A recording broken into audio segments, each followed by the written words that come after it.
e a gente fala mais uma vez sobre o Plano Safra, como o Congresso Nacional reagiu. A Frente Parlamentar da Agricultura considera os valores insuficientes para suprir as demandas do setor. E o nosso entrevistado agora é o deputado federal Arnaldo Jardim, do Cidadania de São Paulo, vice-presidente da FPA.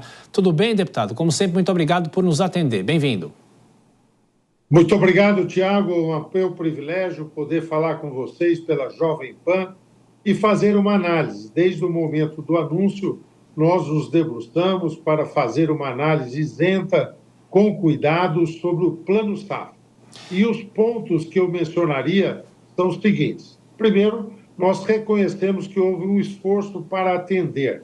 Isso está evidenciado com os recursos orçamentários previstos, que para equalização de juros, que é quase como um fermento que se coloca para o setor agro, nós tivemos de 13,5 bi, que foi o ano passado, um crescimento para 16,7 agora. Foi bom. Esses recursos estão muito concentrados na agricultura familiar, que é aquela efetivamente que mais necessita. Depois disso, nós tivemos aí um aumento do montante disponível para o Plano Safra, de 451 para 475 bilhões. Esse é o número que foi apresentado pelo governo. Aonde nós vemos que deixou a desejar foi na diminuição da taxa de juros. Veja só, Tiago, do ano passado, quando as taxas, porque é um conjunto de linhas, tem uma linha, por exemplo, que se chama Moderfrota, é para compra de implementos. Tem a linha do PCA, é para construção de armazéns. Tem o PRONAF, que é o Programa da Agricultura Familiar. Tem o PRONAMP. E assim você tem diferentes linhas para cada um dos segmentos. O ano passado, quando essas taxas foram definidas, a taxa Selic era 13,5%. Hoje ela é 10,5%. É alta, mas é 10,5%, 3 pontos a menos do que o ano passado. E a diminuição que nós tivemos da taxa de juros não teve este paralelo. A primeira delas, que teve maior diminuição, foi exatamente o Moderfrota, que teve uma diminuição de 1 ponto.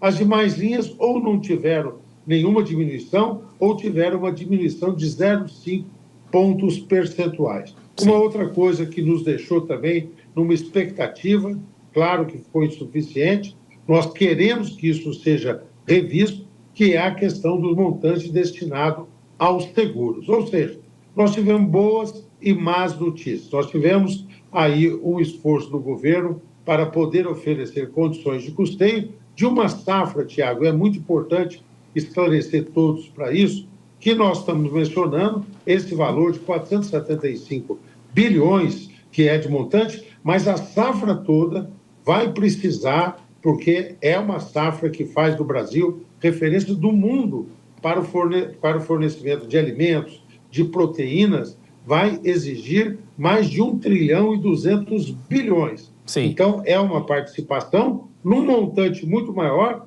que mexe a economia e que foi decisivo para o ano passado nós termos o controle da inflação, que foi a baixa dos alimentos que nós tivemos a partir da grande colheita que obtivemos. Bom, depois então dessa primeira análise, eu passo a palavra para os comentaristas. Dora Kramer, a próxima pergunta. Dora.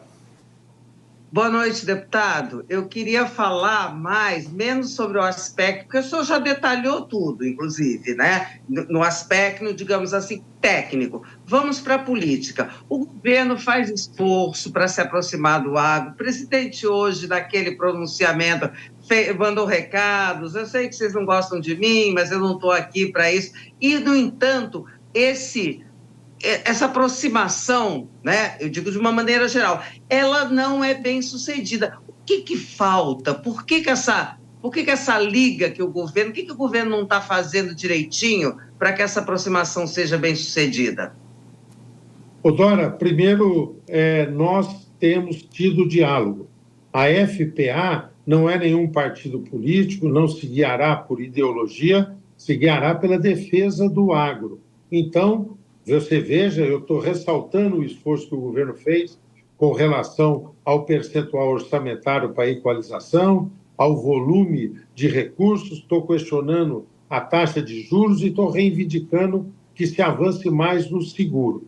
não passou despercebido a menção que fizeram tanto o ministro Carlos Fávaro como o ministro Haddad ao diálogo conosco.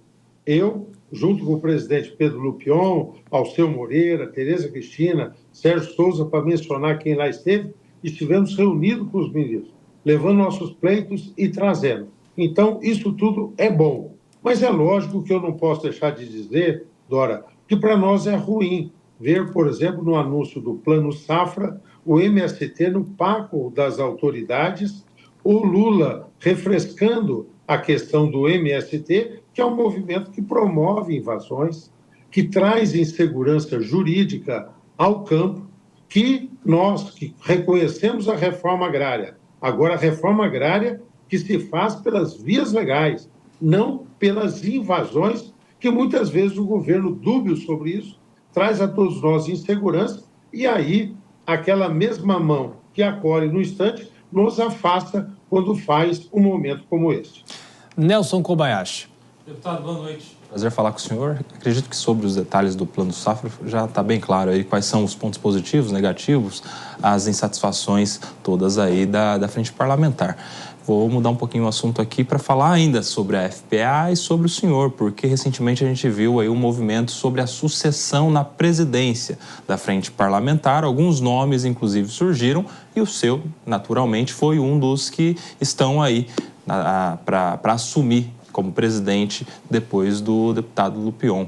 Na sua avaliação, isso está bem encaminhado? Qual é o cenário de momento em relação à sucessão da frente parlamentar do agro?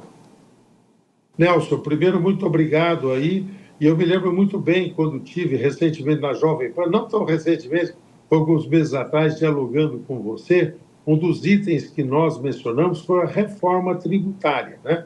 E hoje você veja, nós estamos aqui no calor do debate, Plano Safra aconteceu, outros movimentos ocorrendo, mas nós estamos na regulamentação do Plano Safra. Nós estamos defendendo alguns pontos que votamos a favor da reforma tributária e nós queremos agora garantir que esses pontos estejam bem concretizados na regulamentação.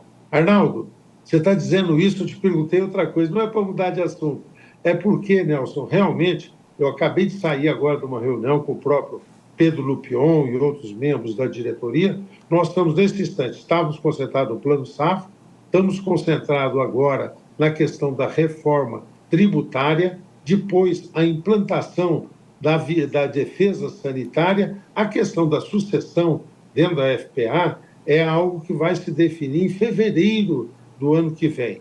Então, você veja que nós temos um caminho pela frente. Eu, até pelo fato de ser vice-presidente, lógico, meu nome é cotado, o próprio Pedro Lupion é uma pessoa que faz uma administração que é por todos nós saudada e integra bem a equipe. Nós temos outros nomes, nós vamos tratar isso mais adiante, e isso mais adiante vai ser depois do processo das eleições municipais, no final do ano, que esse assunto vai estar em pauta conosco na FPA. E estaremos acompanhando o deputado Arnaldo Jardim. Mais uma vez, muito obrigado pela atenção. O parlamentar do Cidadania aqui de São Paulo conversou conosco mais uma vez aqui na Jovem Pan. Grande abraço, deputado. Até a próxima. Muito obrigado. Boa noite a todos. Boa noite.